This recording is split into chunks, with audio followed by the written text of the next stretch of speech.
Bismillah. Assalamualaikum warahmatullahi wabarakatuh.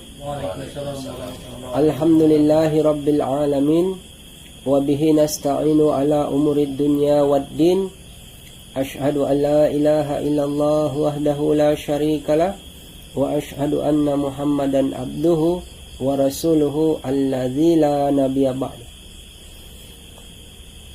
Rasulullah sallallahu alaihi wasallam bersabda, "Iftaraqatil yahudu ala ihda wa sab'ina firqah wa iftaraqatin nasara ala snataini wa sab'ina firqah wa sataftariqu hadhil ummatu ala salasin wa sab'ina firqah kulluha finnar illa wahidatan man hiya sahaba man hiya ya Rasulullah." Qala Rasulullah, "Man kana ala mislihi ma ana alaihi wa ashabi." Jadi diartikan di sini telah terpecah belah golongan Yahudi menjadi 71 golongan. Nasrani terpecah menjadi 72 golongannya. Sementara umat Islam akan terpecah menjadi 73 golongannya. Semuanya masuk ke dalam neraka kecuali satu saja. Para sahabat bertanya, "Siapa golongan itu, wahai Rasulullah?" Rasulullah menjawab, "Siapa saja yang beritikat seperti aku dan para sahabatku." Jadi, teman-teman semuanya, saudara-saudara saya, mengenai makna hadis ini, tidak pula kita memaknainya dengan kata tulisan saja gitu, makna arti tulisan saja. Kalau untuk memaknai hadis itu biasanya para ulama hadis itu dia membaca hadis yang lain lagi untuk mengetahui tentang maksud hadis tersebut. Jika dia membaca Quran, mau menerangkan tentang Quran, nanti ayat lain juga nanti yang menerangkannya untuk menegaskannya lagi gitu. Begitu juga nanti Quran itu ada juga nanti yang menerangkan dari hadisnya, dan dia segitu terus dibolak-balik sehingga mendapat satu tujuan pemahaman. Sebaik-baik paham apapun yang dikatakan di Quran maupun di hadis, sudah pastilah tujuannya untuk mentaati Allah. Jadi kalau kita berbicara tentang Al-Quran dan hadis, sudah pasti kita harus memenangkan Allahnya, mengajak kepada Allah, bukan mengajak kepada kelompoknya gitu. Karena seperti di hadis ini Rasulullah katakan bahwa Islam itu akan terpecah menjadi 73 golongannya. Semuanya masuk ke dalam neraka kecuali satu saja. Nah, kita di sini ingin membawa cerita ini cerita canda saja. Kalau cerita canda ini kita tidak menyinggung orang. Kita tidak juga menyinggung suatu kelompok. Kenapa? Kalau kita bercerita canda, nanti kita semakin mengimani Allah, semakin meyakini Allah. Kenapa? Canda kita di sini bukan berarti bercanda seperti orang pada umumnya, bukan. Canda kita ini, arti canda di situ adalah cahaya nur dari Allah. Apa itu? Dia harus ada bukti autentiknya. Bukti autentik, sebaik-baik bukti autentik itu adalah bukti yang tertulis. Seperti mana? Quran atau hadis. Nah, bukti autentik inilah yang tidak bisa dipalsukan lagi, tidak bisa diada-adakan lagi gitu.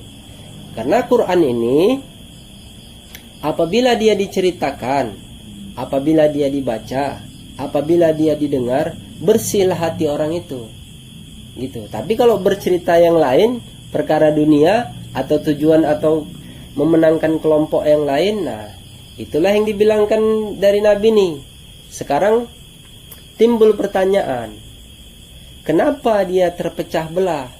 Iya, sederhananya padahal itu diakuin keislamannya sama Nabi gitu.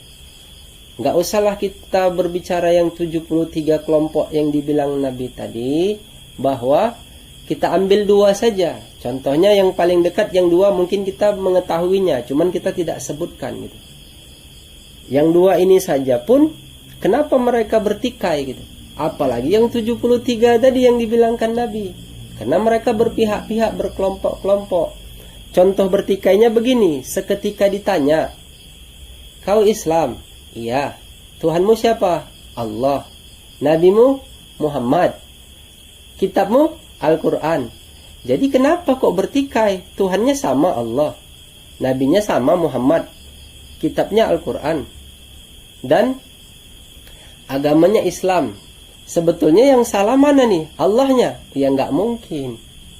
Nabinya? Ya nggak mungkin. Al-Qurannya? Nggak mungkin. Atau agama Islamnya yang salah? Ya nggak mungkin. Jadi yang salah siapa? Ya orangnya itu tadi memahami. Kenapa? Karena mereka menceritakan Islam, menceritakan dalil-dalil Quran untuk mengajak kepada kelompoknya, untuk kepentingan kepada kelompoknya. Makanya Allah tak mau menerima Islam yang terpecah belah ini. Yang Allah mau itu Islamnya yang bersatu. Nah, jadi di situ jelas. Jadi ada cerita begini. Ini cerita canda ya. Bukan cerita-cerita yang lain. Cerita canda itu kita tidak bisa keluar dari konteks Quran itu tadi. Jadi kalaulah ditanya sebagian orang, beberapa orang yang saya temui di kalangan-kalangan para alim, ustadz atau ulama, ada beberapa memaknainya begini mereka itu.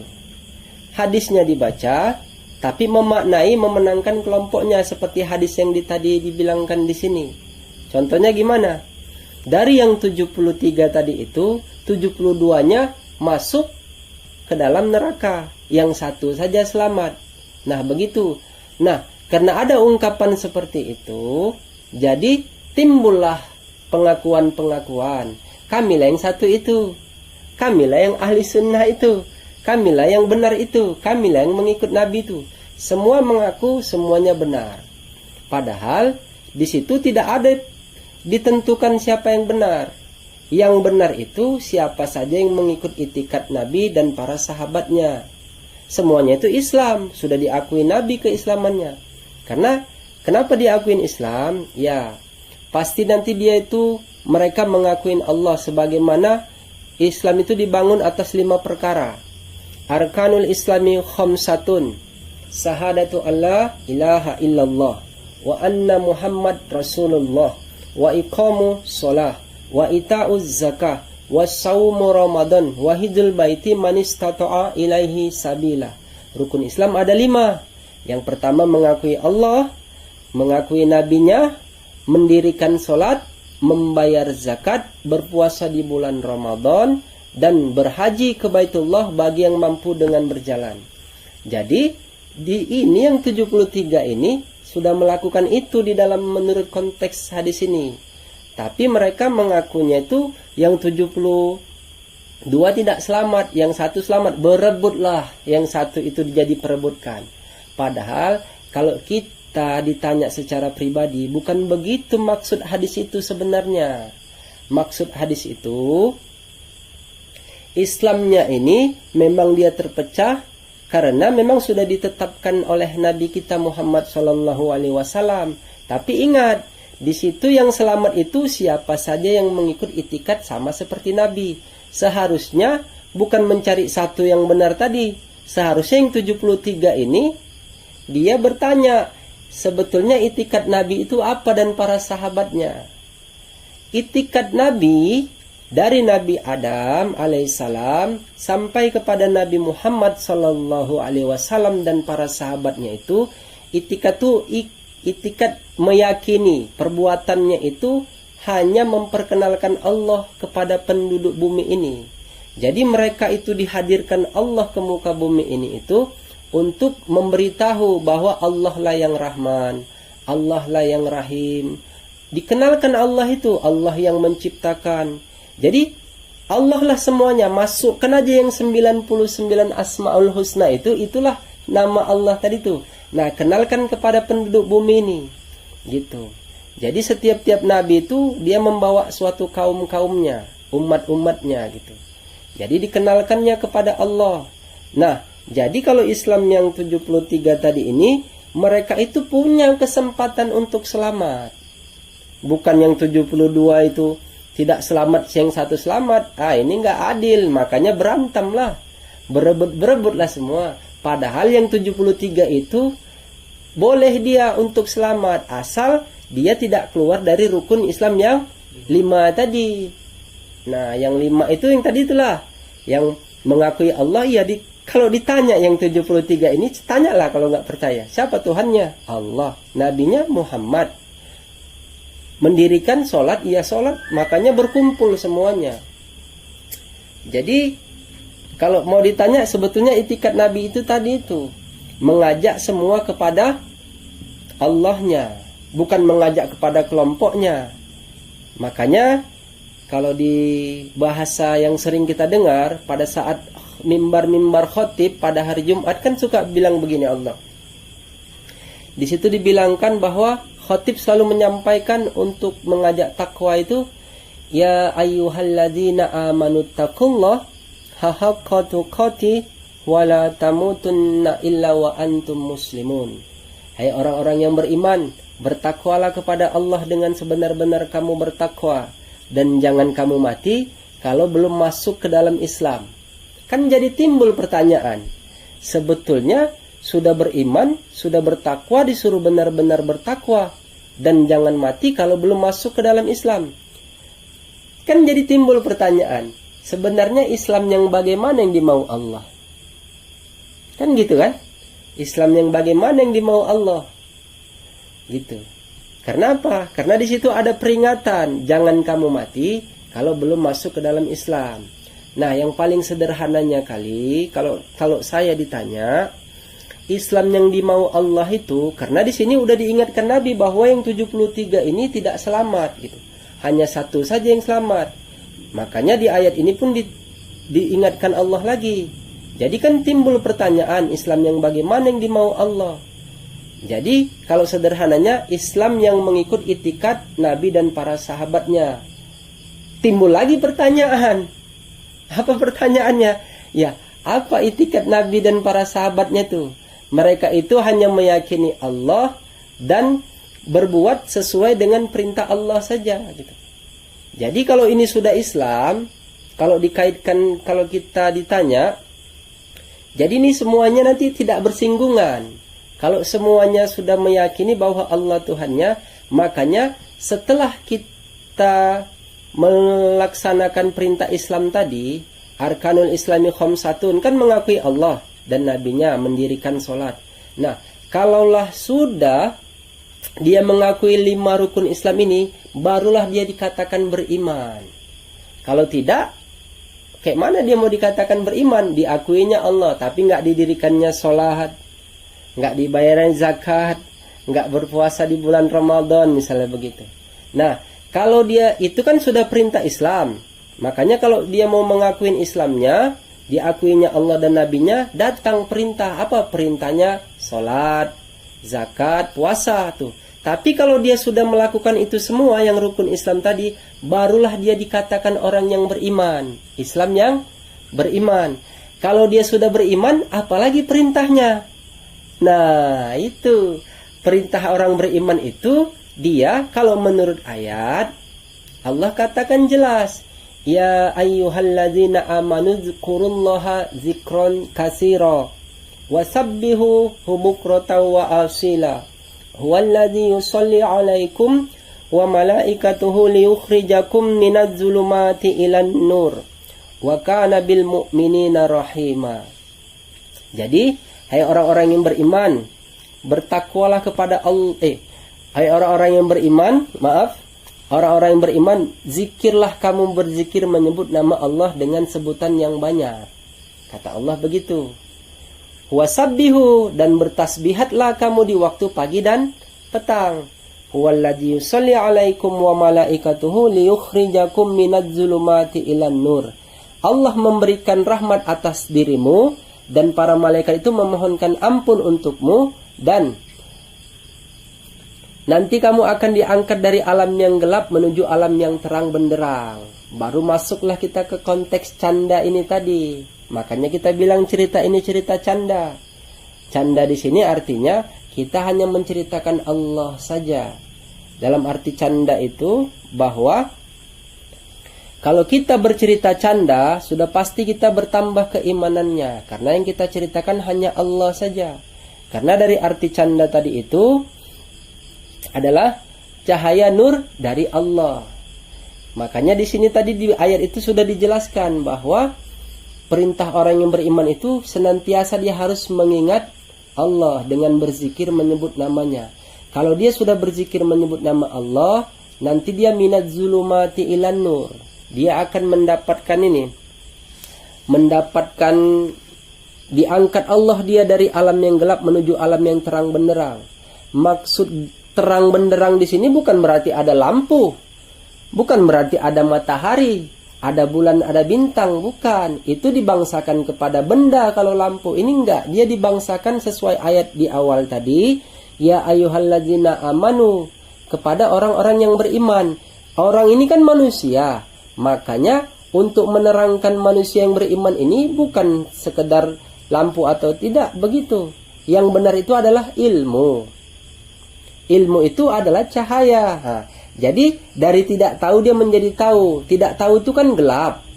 Nah, jadi kalau tahu dia terang, makanya dia dibangsakan dengan ilmu. Makanya itulah ilmu Allah, kalam Allah. Makanya kalau orang membaca Quran, mendengarkan Quran, mencerita-ceritakan Quran, bersihlah hatinya. Nah, diperintahkan Allah, kalau banyak berzikir menyebut nama Allah, nanti dia akan diangkat Allah dari alam yang gelap menuju alam yang terang benderang. Nah, cerita zikir Allah ini, dia nanti dikaitkan dengan cerita di awal tadi. Cerita di awal tadi itu adalah cerita Islam. Nah, dikaitkanlah dia dengan beriman.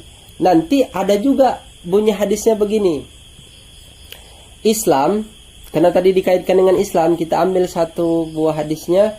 Islam datang dalam keadaan asing. Nanti di akhir kembali dalam keadaan asing. Maka beruntunglah orang yang terasing itu. Nah, di awal dengan kata Islam, di akhir dengan kata beruntung. Jadi kita buktikan di sini, agar kita tidak lari dari konteks cerita. Murni ini tidak ada mengajak kepada kelompok manapun, dia murni mengajak kepada Allahnya. Jadi kalau mau bercerita tentang Quran dan hadis, ajak mereka kepada Allahnya, bukan kepada kelompoknya. Nanti terpecah seperti Islam yang di pertama tadi ini, yang dikatakan Nabi yang 73 itu.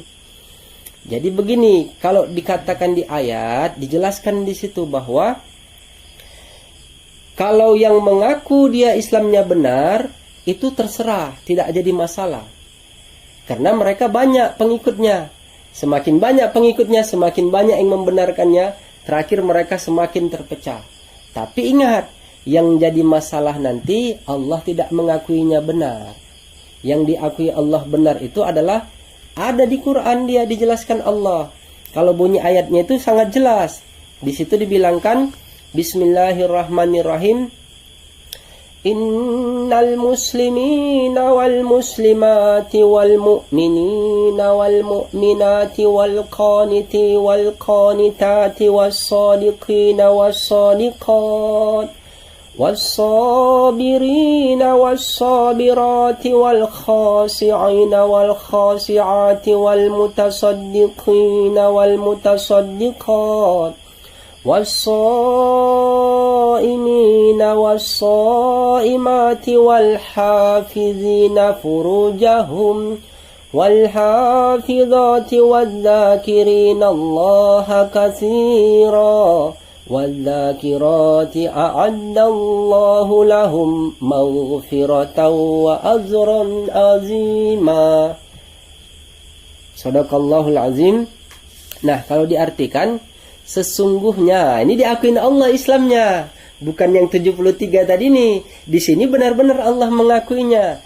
Sesungguhnya yang muslim laki-laki dan perempuan, laki-laki dan perempuan yang beriman, laki-laki dan perempuan yang benar, laki-laki dan perempuan yang taat, laki-laki dan perempuan yang sabar, laki-laki dan perempuan yang khusyuk, laki-laki dan perempuan yang bersedekah, laki-laki dan perempuan yang berpuasa, laki-laki dan perempuan yang menjaga kehormatannya, laki-laki dan perempuan yang banyak berzikir menyebut nama Allah. Allah telah menyediakan ampunan dan pahala yang besar. Kan jadi sinkron dia. Kalau cerita Islam, pasti dikaitkan dengan zikir menyebut nama Allah. Karena dia cerita Islam, pasti dikaitkan dengan kata beriman. Kenapa? Orang yang berzikir menyebut nama Allah itu kenapa dikaitkan dengan orang yang beriman? Iya, Allah yang menentukannya lagi. Kalau tadi Islam ini yang menentukan Allah, nanti yang beriman itu Allah yang menentukannya di ayat lain lagi. Makanya saya bilang tadi, kalau ayat, kembalikan lagi ke ayat. Sehingga nanti kembalinya kepada Allah, bukan kepada kelompoknya. Gitu. Jadi ayatnya ini dikatakan, innamal mu'minuna alladzina idza dzukirallahu wazilat qulubuhum wa idza tuliyat alaihim ayatuhu zadathum imanan wa ala rabbihim yatawakkalun. Sesungguhnya, ini kata sungguh lagi, orang yang beriman itu apabila disebut nama Allah bergetarlah hati mereka. Dan apabila dibacakan ayat-ayat Allah kepadanya, bertambah keimanan mereka. Begitu dia. Jadi, kalau mau menceritakan tentang Allah, menceritakan tentang Islam, yang dimenangkan itu Allahnya. Yang dibenarkan itu cakap nabinya, yaitu di hadis dan di Quran. Jadi biar nggak terpecah belah. Jadi kita kembalikan lagi dengan ayat yang selalu dibaca pada saat Jumat. Kan enak dia bersambung. Inilah cerita canda namanya. Cerita canda itu tadi apa, Cal? Cahaya nur dari Allah. Berarti dari Quran itu adalah kalamullah. Ilmu Allah. Gitu. Jadi dia begitu. Jadi kalau dikaitkan, kan ada bunyi ayatnya tadi di awal. Ya ayyuhalladzina amanu taqullah haqqa tuqatih wa la tamutunna illa wa antum muslimun. Hai orang-orang yang beriman, bertakwalah kepada Allah dengan sebenar-benar kamu bertakwa, dan jangan kamu mati kalau belum masuk ke dalam Islam. Jadi kalau diurut-urut, sebetulnya yang dimau Allah itu Islam yang mengikut itikat sama seperti Nabi dan para sahabatnya. Apa itu itikat Nabi dan para sahabatnya? Memperkenalkan Allah kepada penduduk bumi ini, kepada manusia. Kenapa? Karena manusia ini lupa kepada Allah, sehingga didatangkan lagi nabi-nabinya untuk mengingatkan dengan kata beriman. Kenapa? Kalau disebut-sebut nama Allah dengan sebutan yang banyak, maka nanti berbuah hatinya mengingat Allah. Baru kalau dikaitkan Islam yang dimau Allah itu Islam yang mengingat janjinya sama Allah. Kenapa? Kan udah diingatkan nabinya. Janjinya sama Allah itu apa? Kembali lagi ke ayat. Janjinya itu fazkuruni azkurukum. Apa janjinya sama Allah?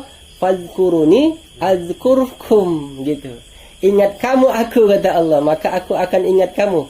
Terus kalau mengingat Allah gimana, gitu? Jadi kalau mengingat Allah gimana? Sebut namanya dengan sebutan yang banyak. Gitu. Karena apa? Kalau disebut nama Allah, berbuah nanti hatinya mengingat Allah.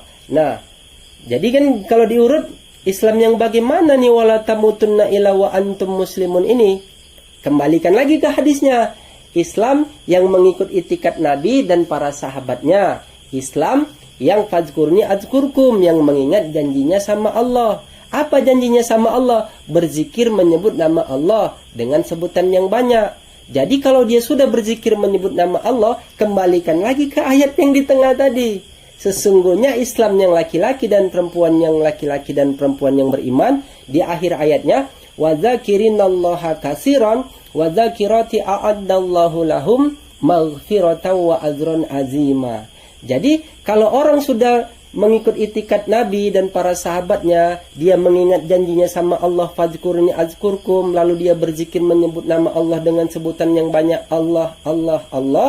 Di ayat ini jelas bahwa wa dzakirinallaha katsiran wa dzakirati a'addallahu lahum maghfiratan wa ajran azima. Allah telah menyediakan ampunan dan pahala yang besar. Jadi kalau ditanya, kalau mau mati, mati aja nggak apa-apa. Makanya kata Allah, jangan mati dulu, Cal. Kalau belum mengingat janjinya sama Allah. Apa janjinya sama Allah, Nugroho? Berzikir menyebut nama Allah. Kalau sudah berzikir menyebut nama Allah, Pak Agus, nanti mendapat ampunan dan pahala yang besar. Kalau sudah mendapat ampunan dan pahala yang besar, mau mati, mati aja. Tapi tunggu dulu, masih ada lagi nih. Masih ada lagi, belum sampai di situ. Sudah mendapat ampunan dan pahala yang besar, masih ada lagi. Bahwa yang dikaitkan dengan zikrullah ini, kata Allah di ayat lain dibilangkan, Fa'idha tudiyalis sholati miyaumil jum'ati fas'au ila zikrillahi wa zarul baik. Zalikum khairul lakum in kuntum ta'lamun. Fa'idha kudiyatis sholatu fantasiru fil ardi wa betagu min fadlillah wa zikurullaha kathiran la'allakum tuflihun. Itu ada di surat Jumat. Katakan di situ, apabila kamu sudah selesai mengerjakan sholat, maka bertebaranlah kamu di muka bumi. Dan ingatlah Allah banyak-banyak kasiron agar kamu beruntung. Kan ada kata beruntung. Makanya kita kembalikan ke hadis kita lagi tadi. Apa kata di hadis itu? Islam datang dengan asing. Nanti di akhir kembali ke dalam keadaan asing. Maka beruntunglah orang asing pada itu. Bingung? Hah? Kenapa orang asing kok beruntung? Itu tuh begini. Dari Islam yang 73 tadi ini, ya kan? Mereka itu tidak mengikut itikat Nabi. Itikat Nabi itu kan sudah kita urut. Apa itikat Nabi? Nabi itu diantar untuk memperkenalkan Allah kepada penduduk bumi ini agar mengingat kepada Allah. Kalau mengingat sudah fazkurni azkurkum. Cara mengingatnya berzikir menyebut nama Allah Allah. Kalau sudah berzikir menyebut nama Allah Allah, mendapat ampunan dan pahala yang besar. Dan tidak lain lagi, nanti mereka menjadi beruntung. Jadi nanti kalau ada orang di akhir zaman, dia berzikir menyebut nama Allah Allah Allah, nanti orang Islam itu juga yang merasa dia asing orang ini. Kok zikirnya Allah Allah pula? Iya kan? Kan dulu kami nggak ada, kan begitu.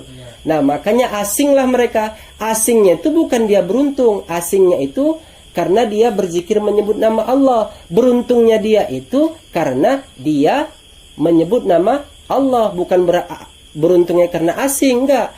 Dia asing karena berzikir menyebut nama Allah. Terus dia nanti beruntung. Beruntungnya itu karena dia berzikir menyebut nama Allah. Kenapa? Orang yang lain Islamnya disebut nama Tuhannya, makanya tadi ditanya, yang 73 gitu kan? Kita gitu aja yang bilangnya, karena kita belum pernah ya berjumpa ya kan. Paling yang berjumpa yang kita tahu beberapa bagian golongan yang berbeda aja pengakuan Islamnya. Kan sekarang suka ada yang membid'ah kan gitu kan? Sikit-sikit ini bid'ah, kami yang benar. Yang sana begitu juga, terakhir ceritanya benar salah.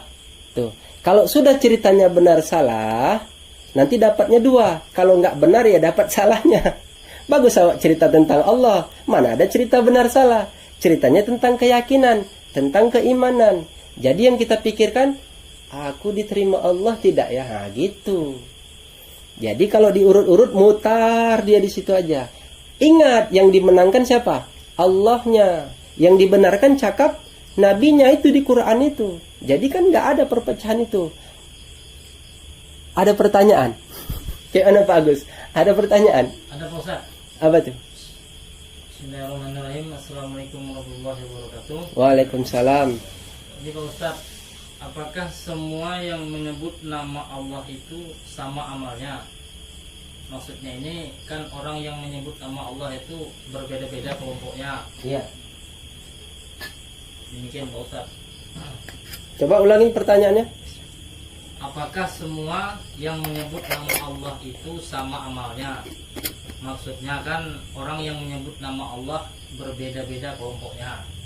Oh, ya, gini Pak Agus.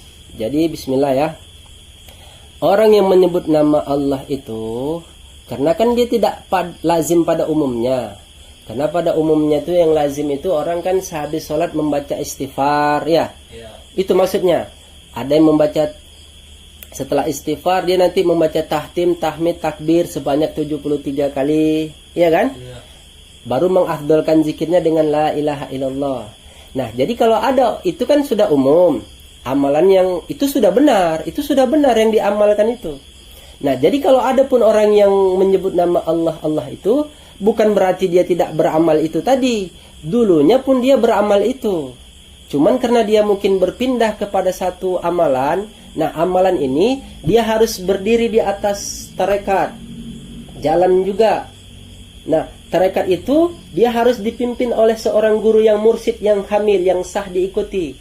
Nah, untuk mendekatkan diri kepada Allah, makanya berzikir menyebut nama Allah, Allah yang Pak Agus maksudkan itu, dia harus terpimpin.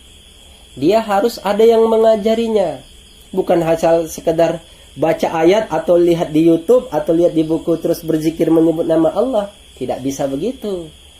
Tapi dia salah begitu. Tidak, namanya Allah itu kan Tuhannya. Ya nggak apa-apa dia sebut. Cuman bahasanya dia tidak terbimbing saja. Sebaik-baik amalan itu dia terbimbing. Ada guru yang mursyid yang mengajarkannya. Karena amalan dia itu di luar dari amalan yang pada umumnya. Kalau dia sudah mendapat guru bimbingannya, berguru kepada guru yang mursyidnya, pasti nanti dia akan mendapat ijazah untuk mengamalkan itu. Arti ijazah itu izin membolehkan beramal itu tadi. Nanti kita terangkan masalah ijazah lagi setelahnya. Segitu paham? Paham. Oke. Cal, ada yang ditanya Cal? Siapkan pertanyaan Cal. Apa itu? Apakah dari zaman Nabi sudah ada tidak yang berzikir menyebut nama Allah? Kan pada umumnya orang berzikirnya ada la ilaha illallah, subhanallah, dan seterusnya. Oh gitu ya. Apakah di zaman Nabi sudah ada? Bismillah. Di masa Nabi itu, Nabi kita tuh sudah mengajarkan cara berzikir menyebut nama Allah itu. Salah satu yang diajarkan itu kepada ahlinya, ahlul baitnya. Siapa? Sayyidina Ali. Sayyidina Ali itu masih sepupu dari Rasulullah sendiri dan menantu dari Rasulullah, menikah kepada Fatimah. Sayyidina Ali itu pernah diajarkan seperti ini. Ya Ali, angkat lidahmu ke langit-langit atas. Sebut huruf lam itu Allah, nah gitu. Itu diajarkan. Tapi belum diamalkan. Bedalah diajar sama diamal. Kalau dia diamal berarti dia tersusun dalam satu amalan seperti diwiridkan gitu. Ada dia mengamalkannya, caranya khusus. Dan sedangkan Nabi kita sendiri, Nabi Muhammad SAW, ketika dia beristirahat, bersandar kepada sebuah pohon, ya kan? Di situ datanglah dari kafir Quraisy itu yang bernama Daksur. Lalu Daksur menodongkan pedang kepada Nabi. Ya Muhammad, siapa yang menolongmu? Di situ spontan Rasulullah menyebut Allah. Terjatuhlah pedangnya. Diambil pedang itu kembali kepada Rasulullah. Sekarang siapa yang menolongmu? Apa kata Daksur? Tuhanmu lah ya Muhammad. Dan di situ dia beriman. Jadi menyebut nama Allah ini sudah ada dari sejak dulu. Cuman kenapa dia tidak diamalkan dan zikir? Iyalah, dulu orang nggak kenal siapa Allah. Makanya dulu amalannya itu la ilaha illallah. Kita sedikit bercerita tentang amalan la ilaha illallah ini. Ketika Nabi diperintahkan oleh Allah, kul katakan ya Muhammad, sebut la ilaha illallah. Nabi di situ menerimanya memang merasa berat hati. Cuman karena ini perintah Allah harus disampaikan. Diucapkanlah oleh Nabi la ilaha illallah. Nah, Nabi mengucapkan itu di rumahnya karena kekaromahan Nabi itu, mukjizatnya itu seolah-olah penduduk Mekah pada saat itu mendengarkan di depan pintu mereka masing-masing. Sehingga gemparlah penduduk Mekah. Wah, apa ini yang dikatakan Muhammad ini? Masa tiada Tuhan, yang ada Allah, gitu kan? Jadi pada masa itu kan kita sudah ketahui bahwa orang tidak kenal siapa Allah itu. Yang tahu mereka itu Tuhannya Tuhan Lata, Tuhan Huja, Tuhan berhala, api disembah, pohon disembah, gunung disembah, matahari disembah, semua disembah Tuhannya. Jadi makanya itu la ilaha illallah itu la nyala nafi, menafikan Tuhan-Tuhan yang lain. Illanya itu la mengisbatkan, mengisbatkan kepada Allahnya itu. Makanya tiada Tuhan, yang ada Allah gitu. Diperkenalkanlah singkat cerita dari keterangan ini. Sehingga Abu Jahal pada saat itu berkata, dia datang ke rumahnya. Saya membaca risalah kitab pernah dibacakan oleh seorang kiai yang masyhur saat itu, saya berdasarkan ingatan saya saja ya mengenai tentang ini biar nggak salah paham. Itu sudah benar. Jadi Abu Jahal mendatangi si Sabit. Si Sabit ini sama Abu Jahal sendiri tidak sama Tuhannya. Tuhan si Sabit ini Lata Hujah, sementara Tuhan si Abu Jahal ini berhala. Jadi si Abu Jahal bertanya kepada Sabit, "Ya Sabit, apa kau mendengar apa yang diucapkan oleh Muhammad itu? Masa tiada Tuhan selain Allah?" katanya. "Oh, nanti aku tanya sama Tuhanku lah." Coba aku tanya sama Tuhan Latamu katanya. Jadi si Sabit di situ di kitab itu diterangkan bahwa dia berhajat, dia mau bertanya tentang kebenaran yang dibilangkan oleh Nabi kita itu. Jadi dia singkat cerita bunyi mantranya begini. "Ya Lata ya Hujah, kututup kau dengan kain yang seputih-putihnya. Aku tidak makan 3 hari. Aku tidak minum, aku tidak berbicara. Kuberi kau dengan minyak wangi yang sewangi-wanginya. Kuberi kau makanan dengan sebanyak-banyaknya. Coba bilangkan, benar nggak yang dikatakan Muhammad itu? Bahwa tiada Tuhan selain Allah." Bersuara Silata Hujah tadi apa katanya? "Kalau kau mengikut kepada Muhammad, kau akan masuk neraka. Kalau kau mengikut aku, kau akan masuk surga," katanya. Semakin yakinlah si Sabit tadi bahwa Tuhannya bisa berbicara, menunjukkan berita. Datang Abu Jahal kembali, ditanya, "Apa kata Tuhanmu?" "Kata Tuhanku, kalau ngikut Muhammad kau masuk neraka. Kalau ikut Tuhanku kau masuk surga." Aku setujulah sama Tuhan kau." Coba, si Abu Jahal saja yang dia bertuhankan berhala, ikut dia sama Tuhan Lata si Sabit. Didengarkannya lah kan, dibuktikannya, "Oh iya, aku ikut sama Tuhan kau aja." Karena Abu Jahal ini orangnya sangat jahil, namanya jahil ya, bodoh istilahnya. Makanya dia tidak senang. Sehingga gini aja Sabit, kita permalukan aja Muhammad itu. Kita undang dia kemari gitu. Diundanglah Rasulullah, singkat cerita. Rasulullah datang bersama sahabatnya, berdua mereka. Lalu datang. Baru dibilangkan di situ, "Ya Muhammad, kita buktikan apa kau yang benar, apakah Tuhan si Sabit yang benar."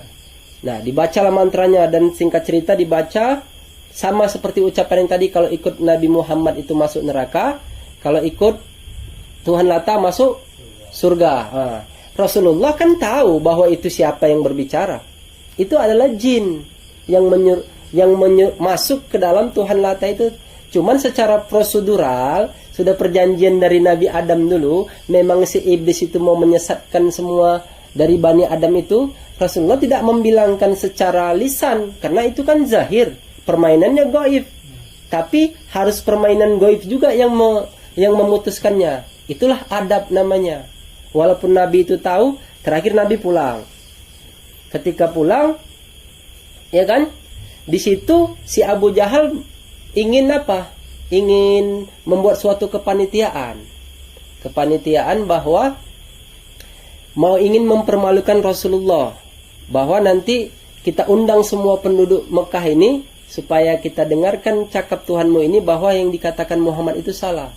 Singkat cerita, sudah dijadikan kepanitiaannya. Rasulullah pulang. Di jalan Rasulullah waktu pulang bertemu sama jin, panglima jin dari negeri sebelah. Ketika bertemu Rasulullah, "Assalamualaikum ya Rasulullah." Ya, dijawab, "Waalaikumsalam." Setelah itu ditanya, "Ya Rasulullah, aku mencari buronanku. Dia di mana tempat pasti membuat suatu fitnah." Rasulullah menjawab, "Dia ada di Tuhan Lata."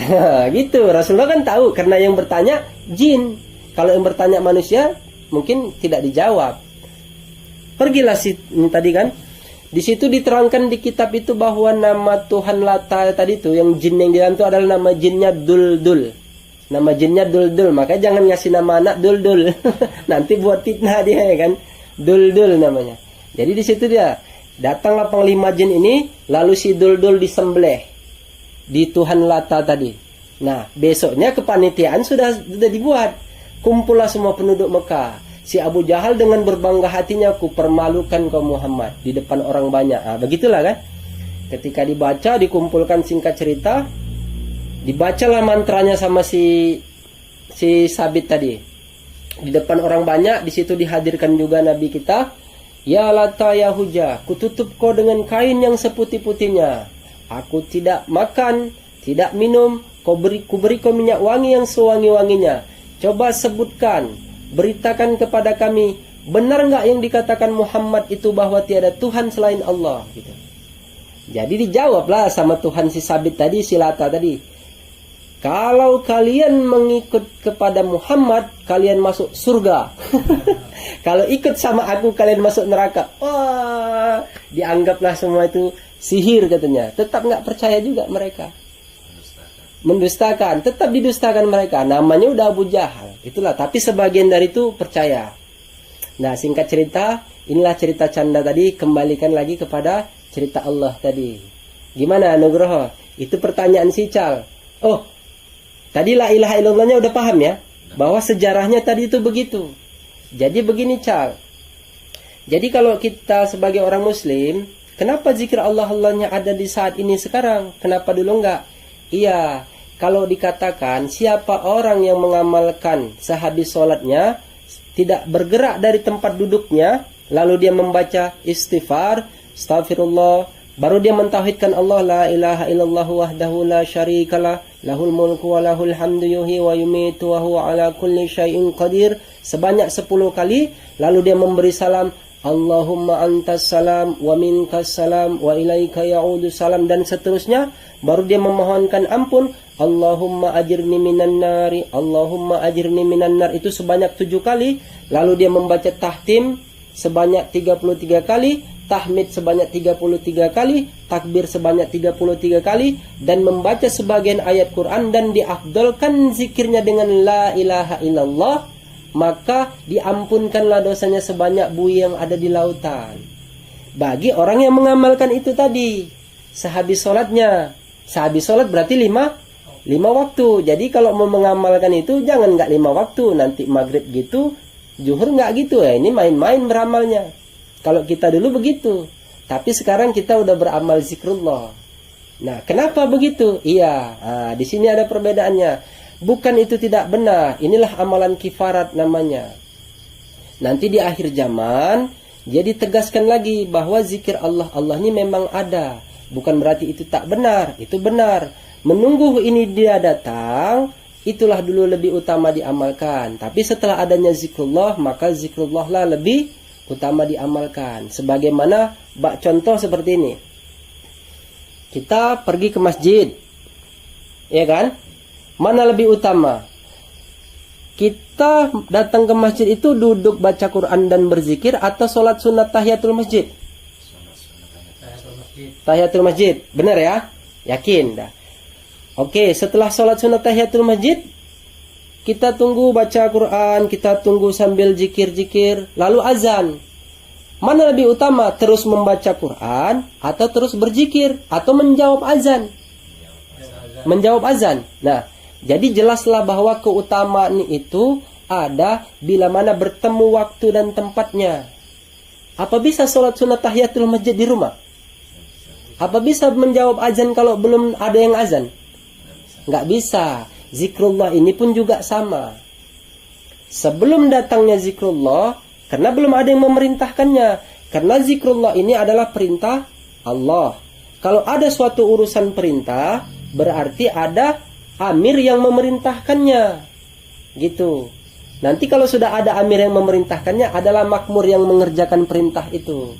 Makanya di situ dikatakan di ayat, kembalikan lagi ke ayat, nggak bisa. Makanya diterangkan di situ, laqad kana lakum fi rasulillahi uswatun hasanah liman kana yarjullaha wal yaumal akhir wa dzakarallaha katsiran. Ada suri tauladan yang baik pada diri Rasulullah itu, apabila kau mengikutinya mendapatkan suatu hasanah, kebahagiaan, dan dia nanti pada hari akhir itu banyak berzikir menyebut nama Allah. Kalau ditegaskan dengan ayat lain, laqad ja'akum rasulun min anfusikum azizun 'alaihi ma 'anittum harisun 'alaikum bil mu'minina raufur rahim. Jadi di situ dijelaskan, laqad, nyata datang seorang rasul kepada kamu dari kaummu sendiri gitu. Jadi di situ diterangkan, berarti di akhir zaman nanti ada kaum. Nah, setiap rasul itu ada kaum yang datang. Makanya kaum apa yang di akhir zaman menyebut nama Allah tadi itu? Kembali lagi ke hadis. Tetap diajak kepada Allah semuanya, bukan kepada kelompok. Di situ dikatakan Nabi itu sabaqal mufarridun. Sampailah dia kepada sabaqal mufarridun. Panjang ya ceritanya. Kita teruskan. Teruskan sedikit lagi ya. Nah, sabaqal mufarridun. Jadi di situ kata Nabi, kaum mufarridun telah mendahului kita. Sahabat bertanya, siapa ya Rasulullah kaum mufarridun itu?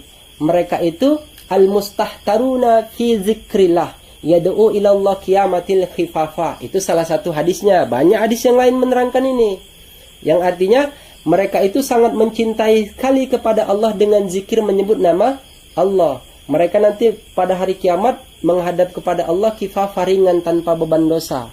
Kalau dikaitkan dengan hadis yang lain, dibilangkan bahwa kaum mufarridin itu adalah orang yang laki-laki dan perempuan yang banyak berzikir menyebut nama Allah. Kembalikan ke ayat tadi, kan ada ayatnya. Wa zakirinallaha katsiran wa zakirati a'addallahu lahum maghfiratan wa ajran azimah. Kan laki-laki dan perempuan juga di hadis ini juga sama. Nah, untuk menegaskan hadis bahwa zikrullah ini adanya di akhir zaman, dia dikaitkan dengan kata kiamat tadi itu. Makanya di situ la taqumus sa'ah hatta la yuqalu fil ardi Allah Allah. Tidak terjadi suatu kehancuran di muka bumi ini kalau masih ada yang berzikir menyebut nama Allah Allah. Jadi jelas ya bahasa canda di sini.